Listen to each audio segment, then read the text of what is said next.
sem cessar.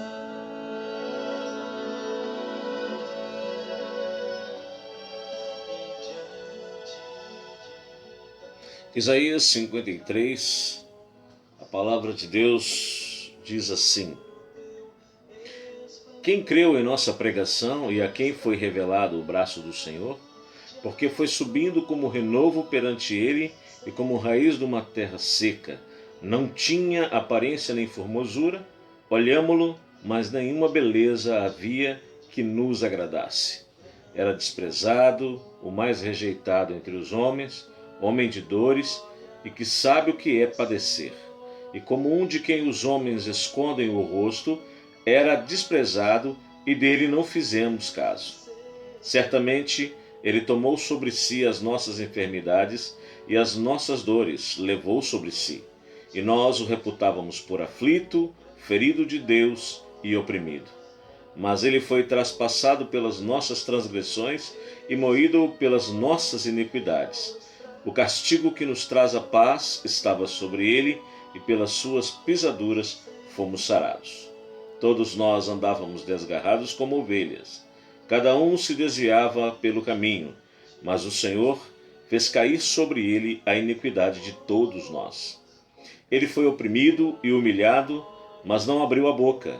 Como cordeiro, foi levado ao matadouro, e como ovelha, não abriu a sua boca diante dos seus tosqueadores. Por juízo opressor foi arrebatado, e de sua linhagem, quem dela cogitou, porquanto foi cortado da terra dos viventes, por causa da transgressão do meu povo, foi ele ferido.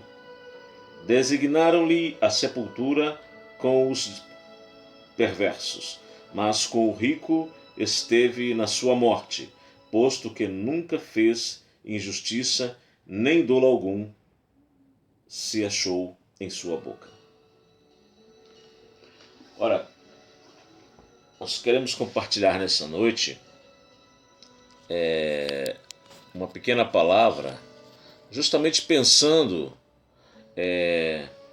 em 3 experiências que Jesus viveu. Jesus as enfrentou na sua experiência humana, e isso também pode ocorrer nas nossas experiências humanas.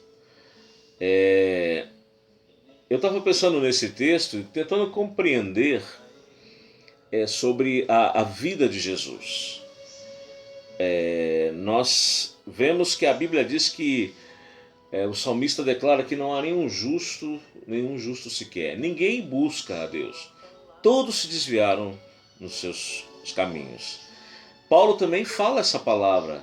Paulo toma essa palavra em Romanos para poder nos falar da depravação da raça humana.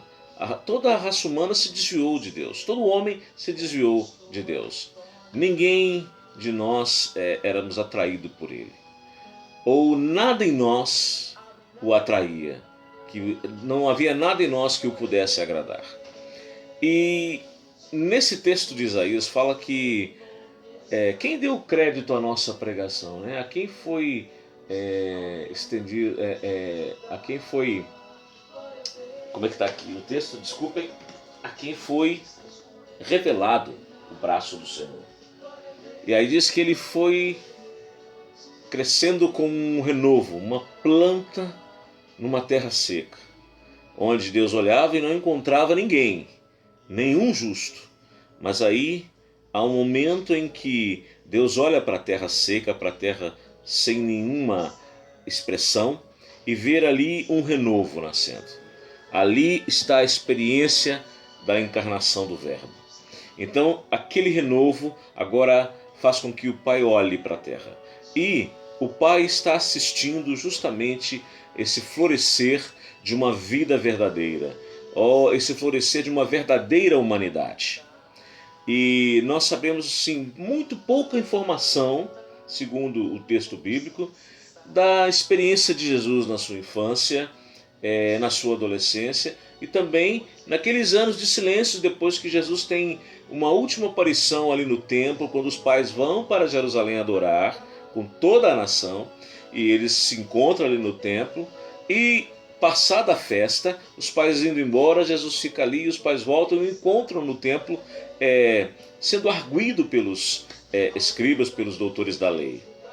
E eles estavam impressionados com aquilo que Jesus respondia. E os pais preocupados questionaram o filho por que ele tinha feito aquilo.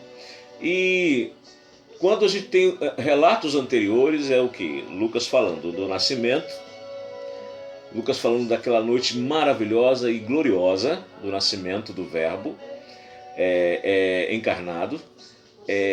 Nós temos ali o texto de Lucas também falando sobre Jesus sendo levado ao 8º dia no templo e cumprindo todos os ritos da purificação. E também nós temos o relato de Mateus, quando fala daquela idade em que ele é encontrado, provavelmente ali na faixa ali dos seus 2 anos de idade. E quando há aquele genocídio, aquela loucura de Herodes contra as crianças, contra aqueles bebês nascidos naquele tempo. Mas fora isso, o que nós vamos entender, talvez por esse texto, é que Jesus tinha uma vida em que o Pai o assistia, os céus estavam voltados ali, porque ele era o renovo. Ele era aquela vida humana, aquela humanidade perfeita. Não havia nada que o desabonasse. Mas para os homens, ele era desprezado. Ele não chamava muita atenção. Ele não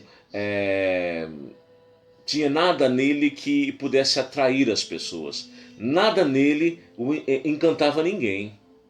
Ele era um homem simples, de uma terra simples, com uma vida muito simples, inclusive um homem trabalhador, aprendeu a profissão do pai, cresceu ali naquele ambiente com mais irmãos, mas a Bíblia diz que ele era desprezado.